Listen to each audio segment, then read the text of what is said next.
Hello friends, I am Dr. Ranveer Singh. I am working as a consultant pediatrics in Lobes Hospital, sector 132 Noida. आज हम आपको बताएंगे newborn baby में temperature की क्या वैल्यू है।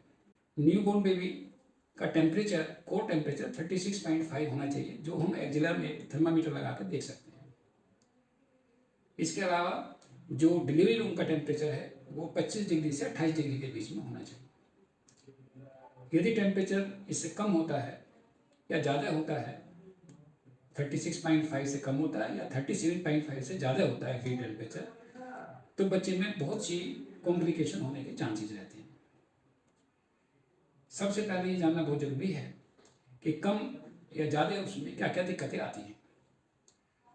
बच्चा इरिटेबल होगा, बच्चे की ग्रोथ नहीं होगी, बच्चे के ब्रेन में फ़र्क पड़ेगा, बच्चे के वाइटल ऑर्गन्स में फ़र्क पड़ता है और बाद में फेटल भी हो सकता है।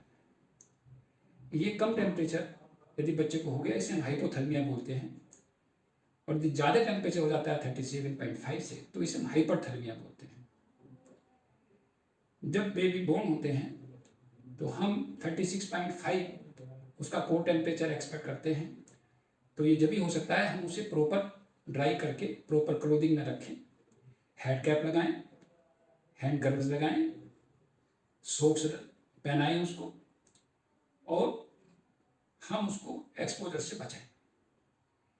कम से कम ट्रंक पे 2 लेयर होना चाहिए, और ये बात स्पेशली विंटर्स में ज़्यादा हमें ध्यान में रखना चाहिए, ताकि बच्चे का टेम्परेचर एक्जिलरी टेम्परेचर 36.5 और 37.5 के बीच में रहे। यदि बच्चे का टेम्परेचर कम होता है तो उसके क्या क्या हम कैसे पता लगा सकते हैं। यदि आपके पास थर्मामीटर भी नहीं है तो उसका सिंपल तरीका मैं आपको बता देता हूँ। आप बच्चे का दोनों जो पेरिफ्रीज हैं, हाथ और पैर, उनको देखिए, और जो बीच का हिस्सा ट्रंक है, ट्रंक में कमर, पेट और छाती, इस पे अपने हाथ का उल्टे वाला डोर्सल वाला हिस्सा छू के देखिए।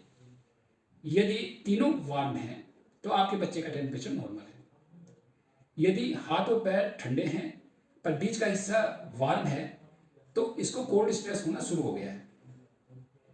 और यदि तीनों ही ठंडे हैं, हाथ छूने से उसके हाथ पैर भी ठंडे हैं, उसका ट्रंक भी ठंडा है, उसके पैर भी ठंडे हैं, तो ये बच्चा सीवियर हाइपोथर्मिया की तरफ जा रहा है और हमें इसे तुरंत प्रॉपर कवरिंग रखना चाहिए और पास के जो भी डॉक्टर्स हैं उनके पास जाना चाहिए, जो बच्चों के डॉक्टर हैं आपके पास में, उनकी सलाह देना चाहिए। इसी तरह से यदि बच्चे का टेम्परेचर ज़्यादा होता है तो बच्चे का फेस फ्लस्ट हो जाएगा, रेड हो जाएगा, बच्चा इरिटेबल हो जाएगा और बच्चा कन्वर्जन और कोमा में और शोक में भी चला जाएगा और बाद में बच्चे की डेथ भी हो सकती है। इसको हम हाइपरथर्मिया बोलते हैं।